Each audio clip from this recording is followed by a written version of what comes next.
자, 여러분 안녕하십니까? 2025년도 29회 물류관리사 대비 물류관리사 단기 완성 물류관리로 맡게 된 저는 전표훈입니다. 여러분 반갑습니다. 자, 올해도 이제 여러분들 물류관리사 시험 대비해서 공부를 하시는데요.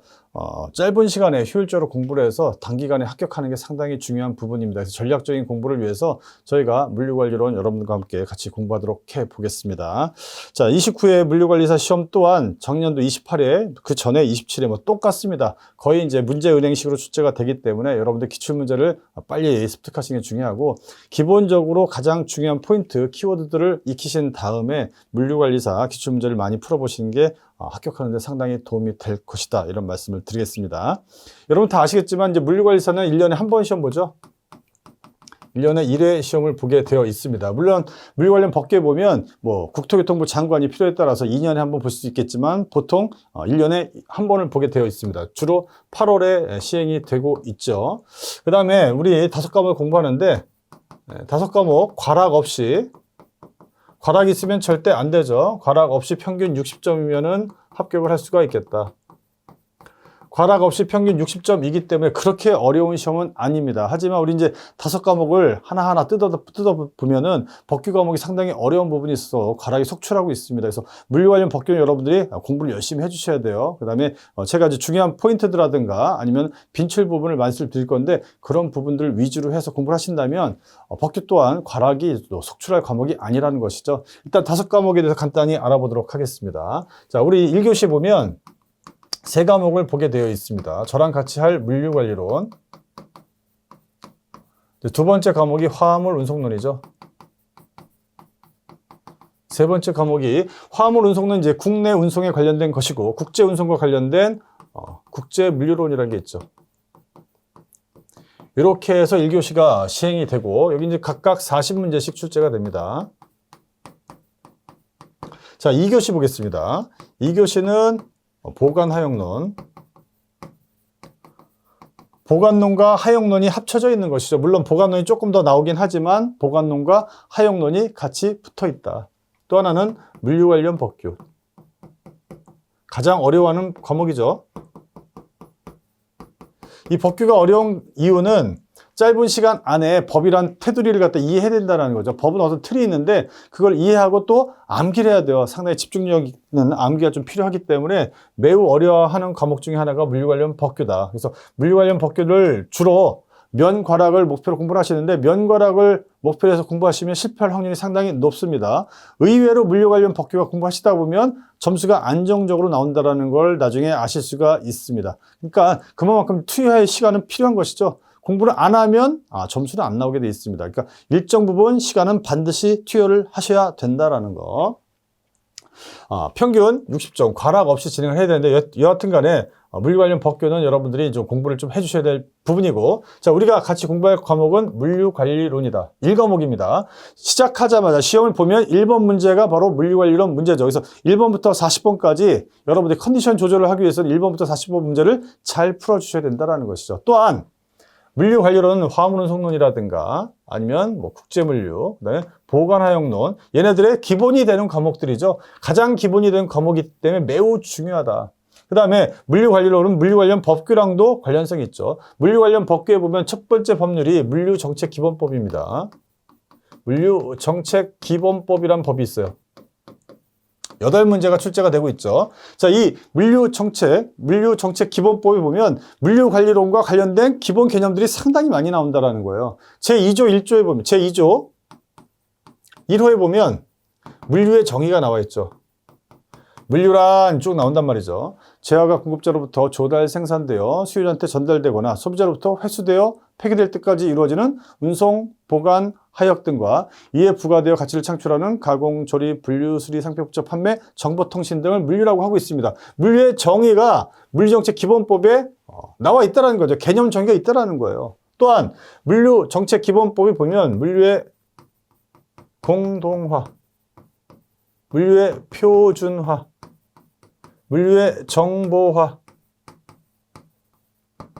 이런 것들, 가장 중요한 개념들이 또 나오는 것이고, 우리 물류관리론 맨 끝에 보면 녹색물류가 나옵니다. 녹색물류. 녹색물류 관련돼서 친환경 물류라고 그러죠.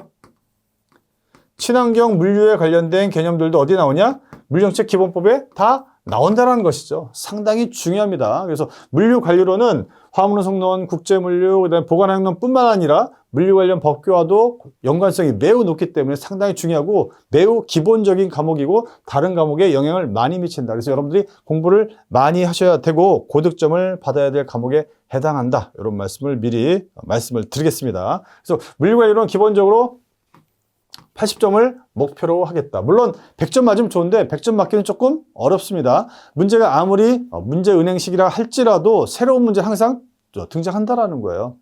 우리가 시간이 한계가 있기 때문에 모든 문제를 다 맞히기는 좀 어려운 부분이 있지만 80점 정도는 우리가 맞아야겠다. 그래서 80점을 목표로 물류관리론은 진행을 하겠다라는 말씀을 드리겠습니다. 자, 물류관리론의 목차를 한번 보도록 하죠. 큰 목차 보면 챕터 1에 보면 물류관리 1방에서 물류관리론이죠. 물류관리론. 물류관리에 관련된 대부분의 기본적인 내용들이 다 나와 있다는 거죠. 전체 내용의 50%예요. 전체 내용의 50%를 차지하고 있다. 그 다음에 챕터 2에는 물류 시스템 구축, 그 다음에 챕터 3는 SCM과 녹색 물류인데 얘 보면 챕터 3에 SCM이라는 놈이 나오죠.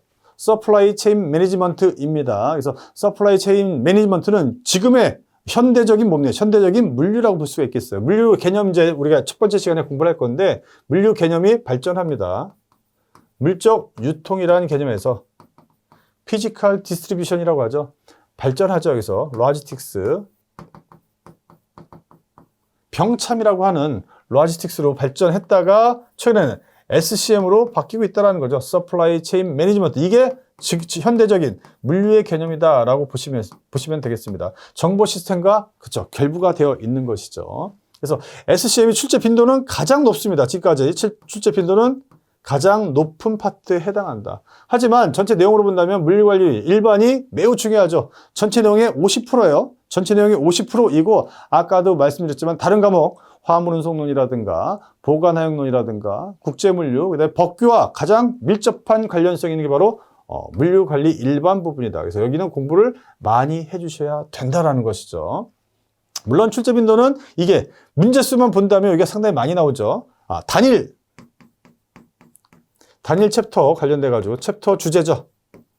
주제별로 한다면 SCM이 최근에 가장 많이 나왔어요. 제가 조사를 해봤더니 최근 한 5년 동안 관련해가지고 SCM이 한 62문제가 나왔어요. 62문제. 그러니까 5년 동안 62문제가 나왔다라는 건 뭐 상당수죠. 10문제 이상 나온다라는 거예요. 그 다음에 물류회계라든가 물류비는 다 일반 물류관리론에 다 포함되어 있는 것이고요. 물류서비스, 물류관리 원칙 이런 것들이 상당히 중요한데 걔네들은 다 어디에 해당한다? 여기 해당하는 거예요. 여기 해당하는 거. 그래서 물류관리 일반 매우 중요한 내용이고 SCM 상당히 중요한 파트다. 자, 챕터 1 물류관리 일반이죠. 물류관리론입니다. 이 관련돼서는 5개 주제로 나눠져 있어요.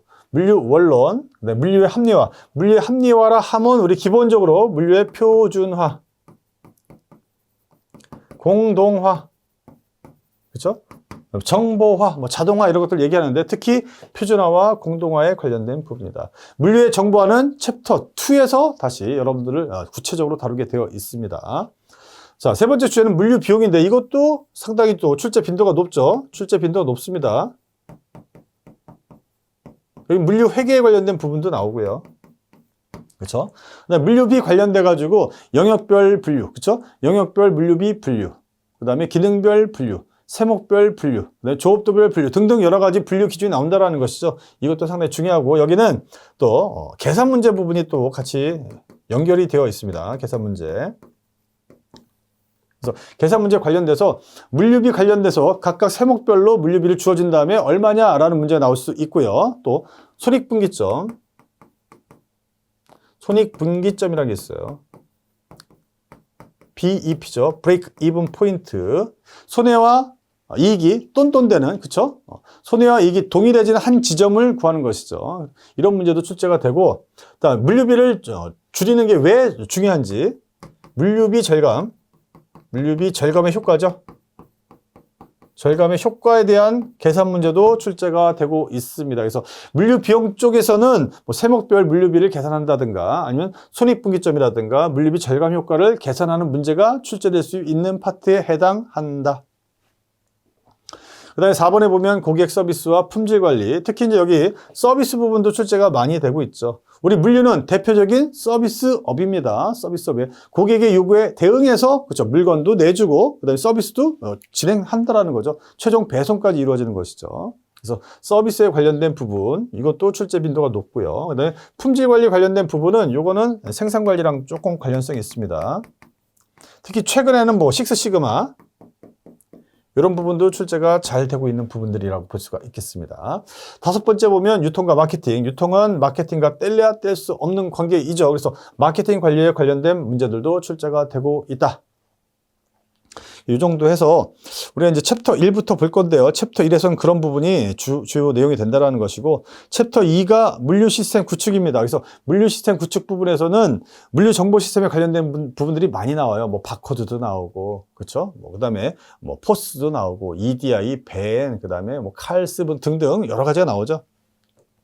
물류 정보 시스템, 그 다음에 물류 조직과 아웃소싱에 관련된 부분도 꽤 중요하다. 특히 아웃소싱과 뭐 제3자 물류에 관련된 문제가 출제가 되고 있고, 최근에는 제4자 물류, 4PL에 관련된 문제도 출제가 빈도가 높아지고 있다. 챕터 3에서는 공급사슬 관리죠. SCM, 아까 말씀드렸지만, 여기서는 SCM이 가장 중요한 주제라고 볼 수가 있겠습니다. 뭐 상당수가 출제가 돼요. 그 다음에 최근에 또 중요시 여겨지고 있는 것 중에 하나가 녹색 물류, 친환경 물류에 관련된 부분도 계산 문제가 또 출제가 될 수가 있다는 사실입니다. 또 하나 제가 또 당부드릴 부분 중에 하나는 이 계산 문제를 두려워하지 말라 이거죠. 계산 문제가 과목마다 출제가 됩니다. 물류 관리론에도 나오고 많이 나오진 않아요. 해야 뭐 2-3문제, 많으면 4문제 정도 나옵니다. 그 다음에 화물 운송론에도 나오죠. 화물 운송론에도 계산 문제가 나오는데 거의 뭐 산수 문제예요. 뭐 표라든가 뭐 이런 것들인데 뭐 어렵지가 않습니다. 덧셈, 곱셈, 그죠? 뭐 덧셈, 곱셈, 그다음 뺄셈 이 정도만 알면은 다 할 수 있는 게 바로 그렇죠. 화물 운송론 문제입니다. 그래서 최소 비용법이라든가 보길의 추정법이라든가 그다음에 북서 코너법, 그다음에 최대 생산량 계획 등등 해가지고 뭐 어려운 게 별로 없어요. 이것도 나중에 다 보시면 아시겠지만 나오던 놈이 숫자만 바꿔서 반복적으로 출제가 된다라는 사실이죠. 그 다음에 보관하용론도 계산 문제가 나오죠. 보관하용론이 예전에는 계산 문제 10문제 이상 출제됐는데 최근 추세가 계산 문제가 엄청 줄어들고 이런 문제가 많이 나오고 있는 추세입니다. 우리 추세란 게 있죠. 추세. 뭐 이런 추세란 게 있단 말이죠.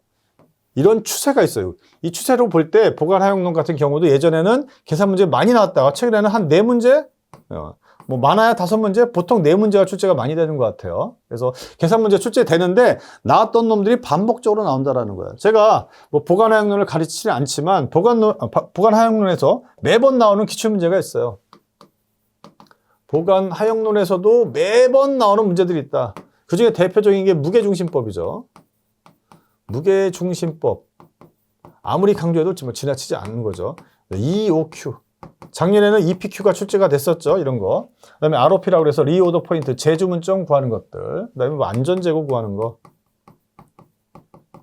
뭐 주제들이 딱 정해져 있어요. 필요한 포크리프트 수.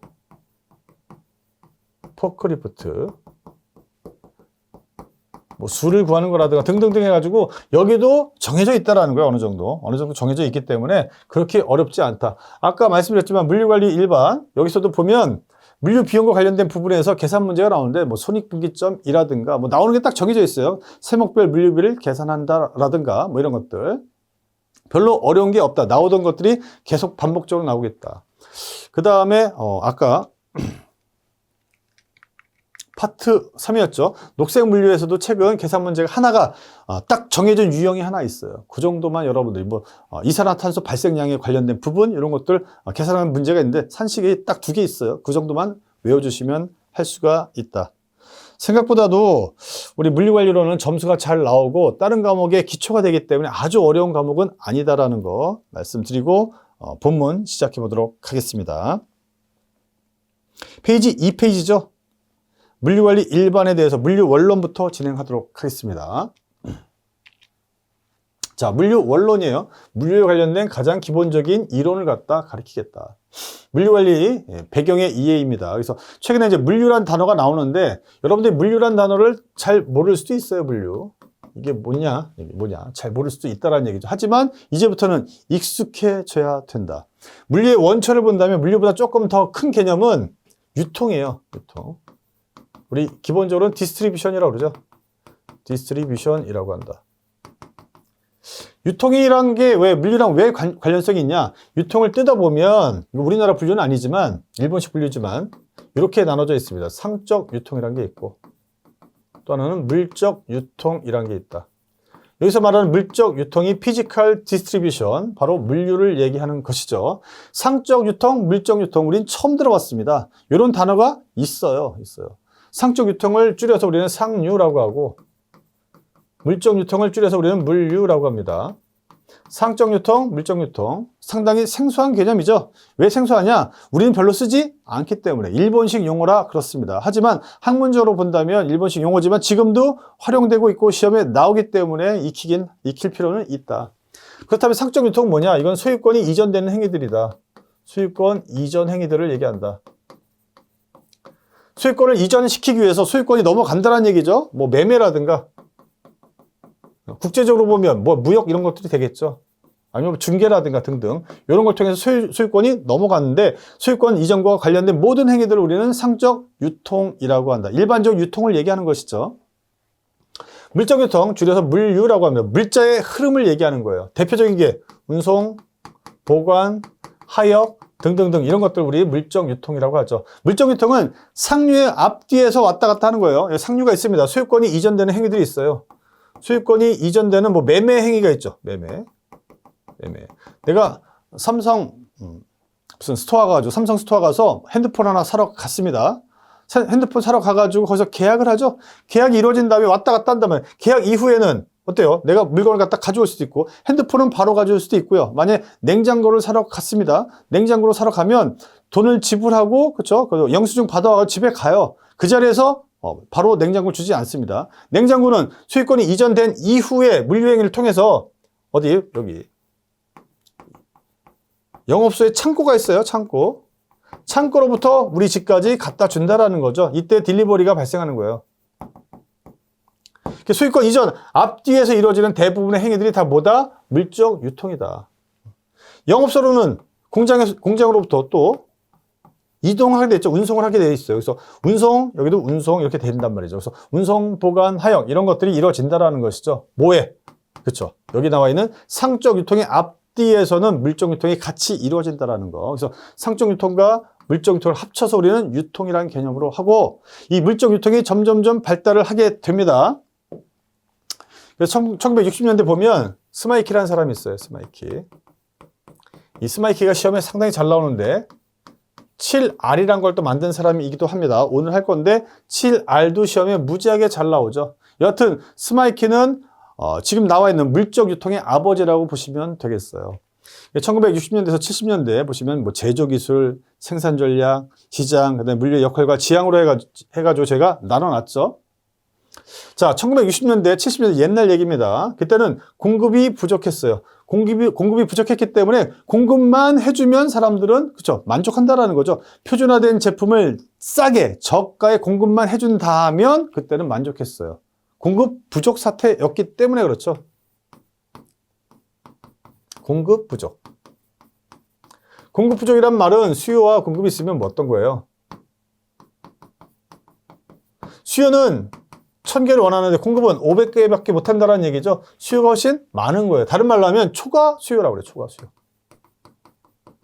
초과 수요의 시대였어요. 공급이 부족하고 수요가 많아요. 그러니까 공급량만 그쵸. 싼 가격에 공급량만 그쵸. 갖다 준다면 사람들은 만족했다라는 얘기죠. 옛날 시대. 이때는 소품종 대량 생산의 시대다. 소품종 대량 생산. 그렇죠? 하나의 제품을 갖다가 하나의 형태로 공급만 많이 해주면 된다라는 거. 이때 중요한 건 저가예요, 저가. 낮은 가격으로 대량 생산해서 물건을 뿌려만 주면 된다라는 것이죠. 그런 시대였습니다. 이때는 판매자 우위시장이다. 판매자가 갑이에요, 판매자. 공급자죠, 공급자. 공급자가 갑인 시장이었다. 이때 물류의 역할과 지향을 보면 생산과 영업의 하위 기능이고 개별 기능으로서의 비용 절감이 매우 중요했다. 비용 절감을 통해서 저가에 공급해 주는 게 매우 중요했다는 거죠. 개별적인 기능이었어요. 물류는 단지 개별적인 하나의 기능에 불과했다. 그러다가 1980년대, 90년대 오면서 제조기술도 발전하고요. 경쟁도 좀 심화되기 시작했습니다. 그 다음에 사람들이 예전에는 저가에 싼 가격에 표준화된 제품만 공급해 줘도 좋았죠. 왜냐하면 이때는 이런 시대였으니까. 근데 시대가 지나면서 사람들이 다양성을 원하기 시작한 거죠. 좀 다양한 제품. 만약에 핸드폰이 있었는데 예전에 핸드폰이 그냥 전화만 됐으면 좋았어요. 근데 전화만 하다 보니까 전화 말고 문자도 됐으면 좋겠고, 그 다음에 은행에 뱅킹도 했으면 좋겠고, 인터넷도 했으면 좋겠고, 인스타그램도 했으면 좋겠다라는 거죠. 여러 가지 사람들이 다양성을 원하기 시작했다. 그래서 거기에 따라서 제품도 다양화되기 시작했다라는 거죠. 앞에 부분이 소품종 대량 생산의 시대였다면 이제 다품종 소량 생산의 시대로 변하고 있다는 거죠. 소비자 기호가 다양해지기 시작했고 제품의 수명주기도 짧아지기 시작했다는 거예요. 처음에 핸드폰이 나왔을 때는 수명주기가 매우 길었습니다. 한 번 사면 4, 5년씩 썼다는 거죠. 지금은 2년을 가지가 않아요. 점점 제품의 수명주기가 짧아지고 있다. 거기에 맞춰서 생산도 이루어지고 있습니다. 자, 이 시대에 보면 물류의 역할, 개별 기능을 합친 포괄적인 기능으로 바뀌었다는 거죠. 여기는 하나의 부속품과 같았어요. 물류가 여러 가지 기능 중 하나의 부속품에 불과했다면 지금은 개별 기능을 합친 포괄적인 기능으로 바뀌었다. 전체 최적화가 매우 중요해졌다. 이때로부터 우리는 로지스틱스의 시대라고 한다. 순서로 본다면 피지컬 디스트리뷰션이야. 피지컬 디스트리뷰션. 우리말로 하면 물적 유통이죠. 물적 유통. 물적 유통의 시대가 1960년대, 70년대였어요. 물류는 단 하나의 어떤 개별적인 기능이었어요. 그때는 싼 가격에 공급을 많이 해주는 게 매우 중요했다. 표준화된 제품을 갖다가 싼 가격에 많이 공급해 주는 게 중요했다. 이런 시대에서 이제 로지스틱스. 이거는 군대 용어인데 병참이라는 단어예요. 병참. 공급망을 잘 확보해주면 된다라는 거죠. 우리 이제 삼국지에 봐도 저게 보급로를 차단하라 이런다. 그 보급로가 바로 뭡니까? 이거예요, 로지스틱스. 이게 병참이라고 합니다, 병참. 그러니까 군대식 용어, 전쟁에 사용하던 용어인데 이것을 비즈니스에 활용하기 시작한 것이죠. 그러다 최근에 와서는 정보 시스템과 결부되면서 서플라이 체인 매니지먼트로 바뀌고 있다라는 사실. 그래서 두 번째 시대가 바로 로지스틱스의 시대가 되고 있다. 이때는 개별적인 기능이 아니라 전체 최적화를 이제 고려하기 이제 시작했다라는 것이죠. 그러다가 최근 이제 1990년대 이후부터 이제 SCM이라는 놈이 드디어 나오기 시작했죠. 서플라이 체인 매니지먼트라고 합니다. 서플라이 체인 매니지먼트. 이때 공급사슬이라고 하기도 하고 최근에는 공급망이라고 합니다. 최초에는 공급사슬 관리라고 그랬죠. 공급사슬 관리. 그러다가 이 공급사실이라는 단어가 이제 최근에는 좀 통합되는 개념이 있는데 요즘에는 공급망이라는 단어로 많이 쓰이고 있습니다. 하지만 아직까지 시험에서는 공급사실이라는 단어를 훨씬 더 많이 쓰기 때문에 우리는 공급사슬로 통일하기로 하고요. 실무적으로는 공급망이라는 단어를 많이 쓰고 있다라는 사실. 자, 1990년대 말 보면 제조기술이 평준화되고 기술이 이제 평준화됩니다, 이제. 기술이 평준화되고 무한 경쟁 시대예요. 경쟁이 상당히 심화됐죠. 그다음에 시장이 원하는 제품을 만들기 시작해요. 시장이 원하는 제품, 다른 말로 하면 커스터마이제이션이에요.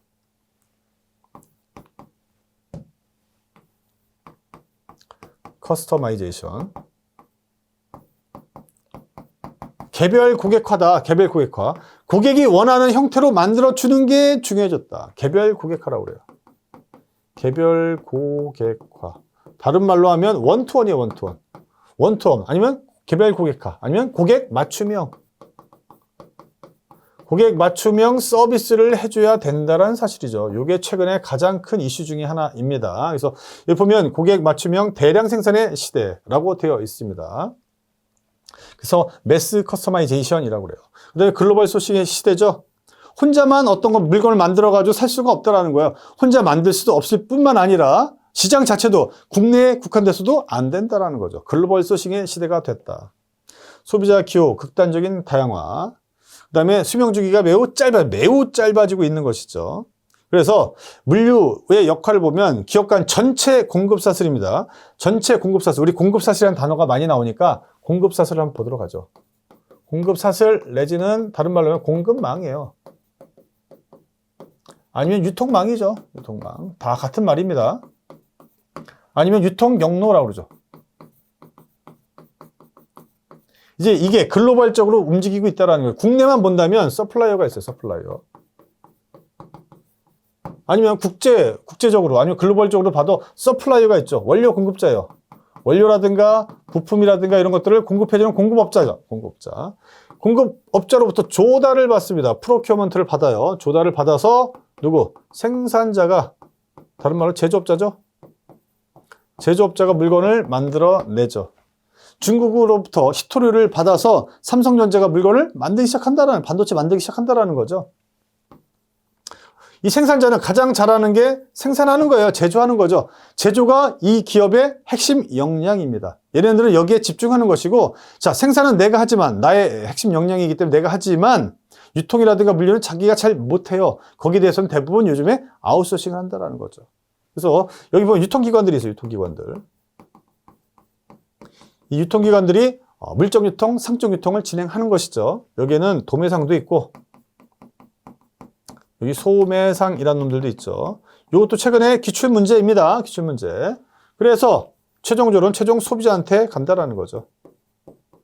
이걸 갖다 우리는 공급 사슬 내지는 공급망이라고 한다라는 거죠. 다른 말로 하면 유통망이라고 해요. 유통망. 많이 쓰는 용어들이니까 다 알아두시기 바라겠습니다. 그래서 우리는 기본적으로 물류 원료는 첫 번째 시간에는 이런 발전 개념들이 있었구나. 첫 번째 단계에서는 물적 유통이라는 단어가 나오고, 시간이 지나니까 로지스틱스, 최근에는 공급사슬 SCM이라는 단어로 발전하고 있다. 특히나 SCM은 챕터 3에 나오는데 개별적인 어떤 키워드로서는 출제가 가장 많이 된 부분이라는 것도 같이 알아두면 좋겠습니다.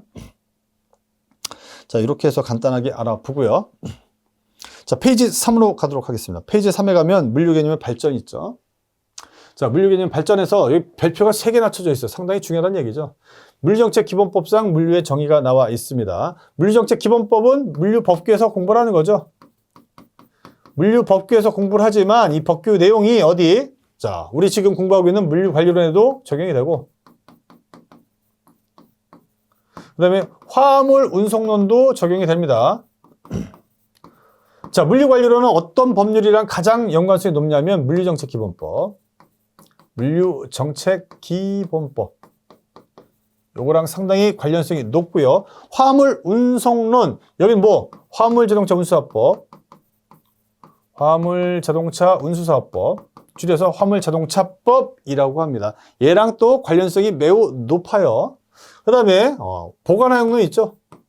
보관하용론이라는 과목이 있어요. 2교시 첫 번째 과목이죠. 보관하용론 같은 경우는 여기는 물류시설법,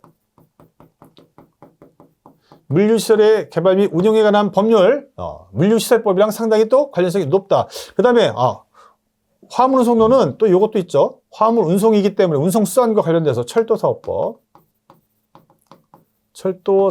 그 다음에 항만운송사업법, 항만운송사업법.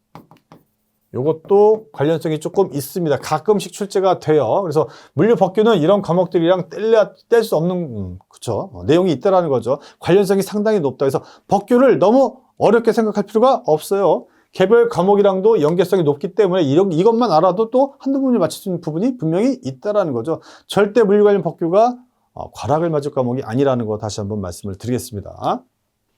자, 그런 개념에서 물류정책기본법상 물류의 정의, 물류정책기본법 제2조 제1호에 해당하는 용어의 정의입니다. 물류란 제가 시작하자마자 말씀드렸죠. 재화가 공급자로부터 조달 생산되어 소비자한테 전달되거나 소비자로부터 회수되어 폐기될 때까지 이루어지는 운송, 보관, 하역 등과 이에 부과되어 가치를 창출하는 가공, 조리, 분류, 수리, 상표업적 판매, 정보통신 등을 얘기한다라고 말씀드렸습니다. 자, 여기 보면 정의가 상당히 잘 만들어져 있어요. 물류란 재화가 공급자로부터, 주어는 재화죠. 공급자로부터, 아까 공급자는 서플라이어. 공급자로부터 뭐 하는 거예요? 조달되는 거죠. 조달. 영어로는 프로큐어먼트라고 합니다. 조달되어 조달 생산되어 수주한테 전달되거나 이때 보면 조달 생산이라는 단어가 나와요. 이 조달 물류, 생산 물류죠. 우리 일반적으로 얘기하는 순물류라고 해요. 순물류. 조달 물류, 생산 물류, 산해 물류, 판매 물류 이런 것들이 있단 말이죠. 우리는 기본적으로 순물류라고 하죠. 포딩 물류. 자, 이제 반대로 소비자로부터 회수되어 폐기된다. 회수되어 폐기된다. 회수물류, 폐기물류, 반품물류 얘네들 섞어서 우리는 뭐라고 하냐? 영물류라고 그래요. 영물류. 리버스 물류라고 그러죠. 리버스 물류. 그러니까 이런 거예요. 서플라이어, 생산자, 그다음에 유통기관들, 그다음에 최종 소비자. 물건이 쭉 이렇게 소유권이 내려가죠. 내려갑니다. 소유권이 내려갈 때 발생하는 게 뭐냐? 이제 순물류예요. 순물류. 아까 자, 조달 생산, 그다음에 뭐 산해 물류도 있고요. 그다음에 판매 물류, 판매 물류. 여기 보면 조달 받잖아요. 판매하기 위해서 쭉 이렇게 내려가야 된다는 얘기죠. 그래서 조달 물류, 그다음에 판매 물류, 그다음에 산해 물류, 생산 물류 이런 것들은 이 흐름 자체가 이렇게 순방향으로 간다라고 순물류라고 하고 거기에 비해서 소비자로부터 회수되어 폐기되는 거죠. 폐기물이 소비자로부터 올라오는 경우도 있고요. 그다음에 물건이 좀 잘못돼가지고 반품돼서 회수되는 경우도 있고요. 또 하나는 리콜 때문에 다시 올라가는 경우가 있다는 거죠. 회수, 폐기, 반품. 회수물류, 폐기물류, 반품물류를 우리 합쳐서 우리는 영물류라고 한다. 그 다음에 조달물류, 생산물류, 산해물류, 판매물류 합쳐서 우리는 순물류. 순물류는 순방향으로 가는 것이고 거기에 비해서 회수, 폐기, 반품은 밑으로부터 위로 올라간다라고 해서 영물류라고 한다. 물류. 우리 물류정책기본법 제2조 1호에서는 물류의 정의를 말하고 있는데 정말 잘 만들었어요. 일반적으로 실무하는 사람들한테 물류가 뭡니까? 라고 하면 얘기를 잘 못합니다. 그리고 자기가 아는 부분만 얘기할 수밖에 없어요. 육상운송하는 사람들은 육상운송에 관련된 게 물류라고 하고 해상운송하는 사람들은 해상운송에 관련된 것들이 물류라고 하는 것이죠. 항공물류하는 사람들은 그게 물류라고 얘기하는 거예요. 다 달라요. 그래서 이거를 통합적으로 용어의 정의를 해놨는데 엄청 잘 만들었다. 조달물류, 생산물류, 산해물류, 판매물류 합쳐서 이거는 우리가 순물류. 회수, 폐기, 반품, 영물류다. 이루어지는 운송, 보관, 하역. 운송, 보관, 하역을 합쳐서 우리는 물류의 3대 기능이라고 한다. 운송, 보관, 하역. 물류의 3대 기능. 여기에 또 뭐 포장도 들어가겠죠. 포장. 유통, 가공, 뭐 조립 등등등등. 그다음에 물류 정보.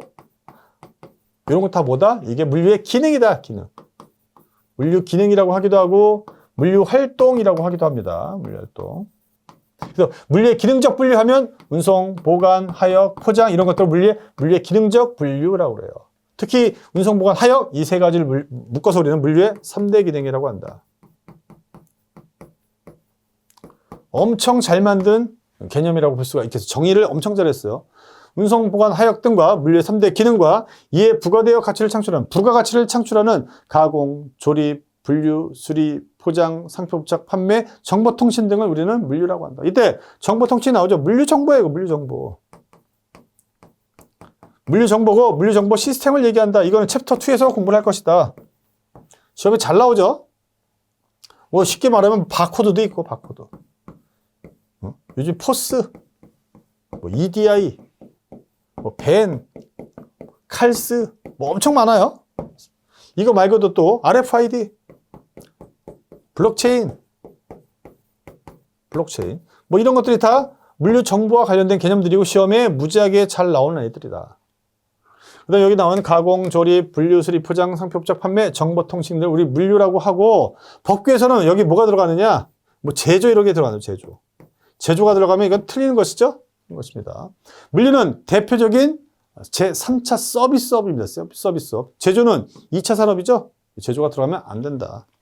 여하튼 간에 물류의 개념 기본적으로 알아두시고 양가로 2번에 보면 물적 유통의 개념이 나옵니다. 아까 상품의 물적 흐름 아까 말씀드렸죠? 물류는 물적 흐름이에요. 물자의 흐름이에요. 물자의 흐름.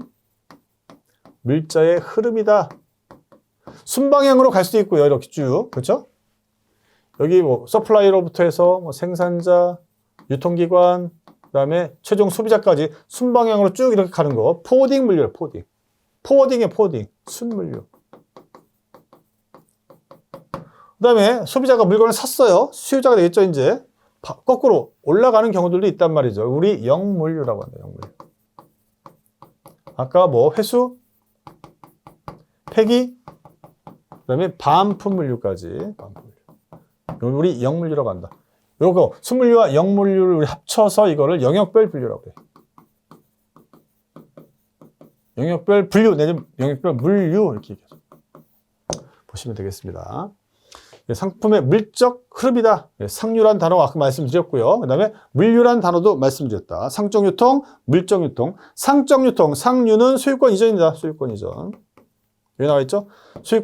소유권의 흐름을 얘기한다. 그 다음에 물적 유통 보면 판매 일부다. 물적 유통 물류를 판매 일부로 간주하는 개념이다. 그 다음에 기능별, 영역별 분류. 자, 이게 영역별 분류라고 말씀을 드렸습니다. 수물류와 영물류. 뭐 조달하거나 생산물류, 사내물류, 판매물류.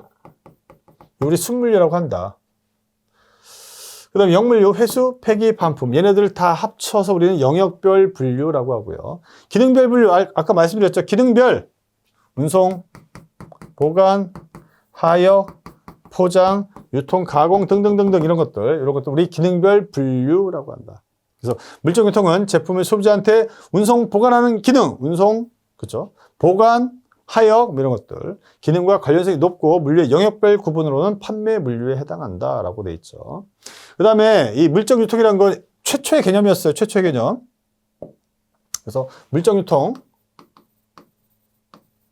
스마이키에 의해서 처음 나온 개념이고, 이거 1960년대요. 이러다가 전쟁을 거치면서 로지스틱스의 시대가 왔고요. 이러다가 여기 정보 시스템이 더 붙으면서 SCM으로 바뀌었다라는 것이죠. 이제 최초의 개념이라는 거예요. 최초의 개념. 부분 최적화다. 여기는 어떤 기능적인 개념이고, 그다음에 부분 최적화다. 개별적 요소 중에 하나, 여러 가지 부속품 중에 하나로 봤어요. 여러 가지 기능 중에 하나, 물류는 여러 가지 기능 중에 그냥 하나로만 봤다라는 거죠. 단순했다라는 거. 자, 이번 시간 여기까지 하고요. 다음 시간에는 3페이지 맨 밑에 보면 양가로 3번 로지스틱부터 다시 보도록 하겠습니다. 다음 시간에는 여기서부터 다시 보도록 하죠. 이번 시간 여러분들 여기서 마무리하고요. 복습 부탁드리겠습니다. 이번 시간도 수고 많으셨어요. 감사합니다.